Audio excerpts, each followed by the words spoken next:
बोलिए श्री वृंदावन बिहारी लाल की जय। श्री हनुमान जी महाराज की जय।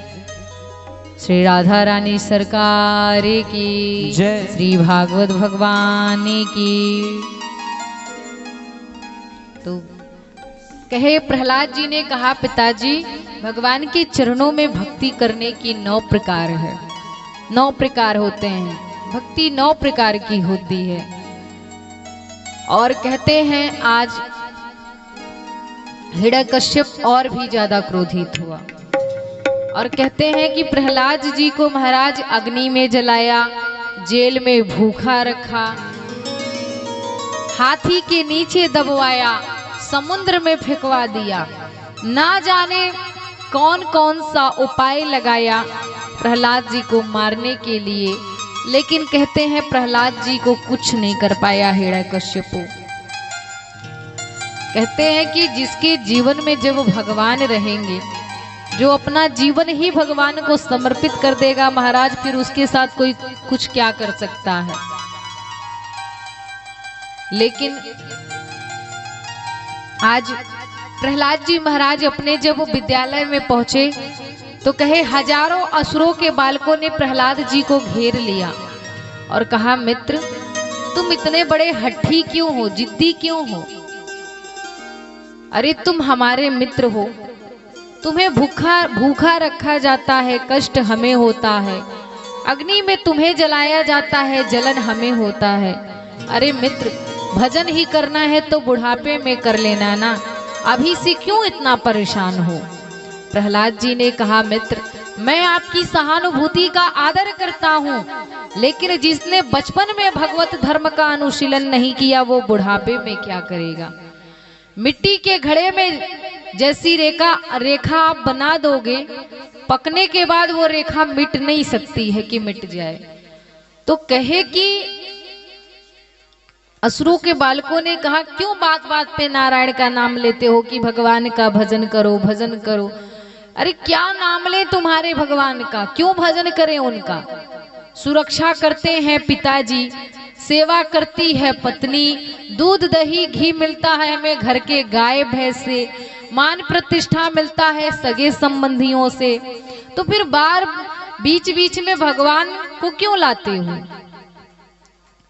प्रहलाद जी ने कहा, मित्र ये जितने लोगों को तुम बता रहे हो ना, जब यहाँ से जाओगे तो पत्नी साथ नहीं जाएगी, पिताजी साथ नहीं जाएंगे, मित्र साथ नहीं जाएंगे, सगे संबंधी साथ नहीं जाएंगे।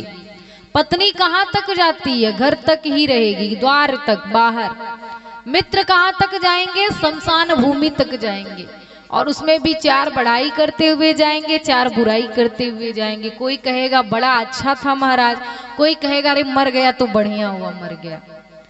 तो कहे कि ये जो आप कह रहे हैं ये कोई साथ नहीं जाएगा, कोई साथ नहीं देता है। जीवन में अपने नाम धन के खजाने को बढ़ाओ महाराज, भगवान के नाम धन के खजाने को।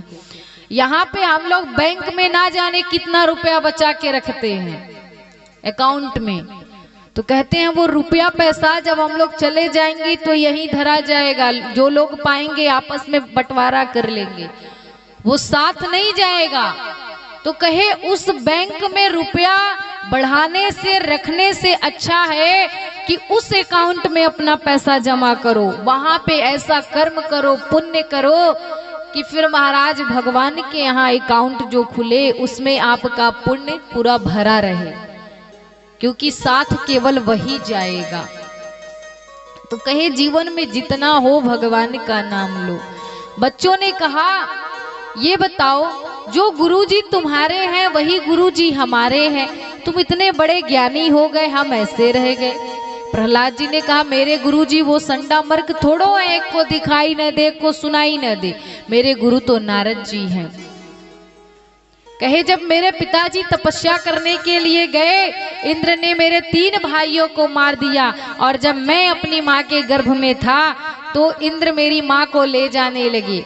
देवर्षि नारद जी आए, कहे इंद्र तुम कयाधु को नहीं ले जा सकते, इंद्र ने कहा इनसे हमारा कोई संबंध नहीं है, बस इसके पेट में जो बालक है हमारे शत्रु का बालक है, हम उसे छोड़ेंगे नहीं।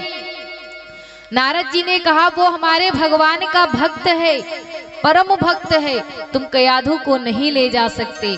और तब नारद जी हमारी माता को अपने आश्रम में ले गए और भागवत धर्म का दिव्य उपदेश ज्ञान हमारी माँ को दिए। उस समय मैं अपने माँ के गर्भ में 7वें महीने में था। और ऐसा कहते हैं कि जब माताएं गर्भवती हो तो उनको अपने मन में सुंदर सुंदर विचार लाना चाहिए, धार्मिक पुस्तकें पढ़नी चाहिए, ज्ञान की बातें करनी चाहिए, क्योंकि उस समय जैसी विचारधारा आपकी होगी, जिस प्रकार से आप सोचेंगी, जैसे आपका दिनचर्या रहेगा, उसी प्रकार वो बालक होगा। तो कहे वही मेरे गुरु तो नारद जी हैं। और फिर महाराज बालकों ने कहा ठीक है, बहुत हुआ ये तुम्हारा सत्संग, अब चलो थोड़ा सा कोई खेल खेल लेते हैं। प्रहलाद जी ने कहा खेल तो खेलेंगे, लेकिन ऐसे नहीं खेलेंगे, मैं जैसे बताऊंगा वैसे सब लोग खेलेंगे। बच्चों ने कहा नारायण का कीर्तन तो बिल्कुल नहीं। क्यों? क्योंकि अगर आपके पिताजी को पता चल गया तो फिर ठीक नहीं होगा। प्रहलाद जी ने कहा अरे डरते हो, देखो मेरे साथ इतना कुछ किया गया, मेरा कुछ हुआ? कुछ नहीं हुआ। प्रहलाद जी ने किसी के हाथ में मजीरा दे दिया, किसी के हाथ में झाल दे दिया, और सभी लोग भाव के साथ नाम संकीर्तन करने लगे। आइए हम सभी भी नाम संकीर्तन करते हुए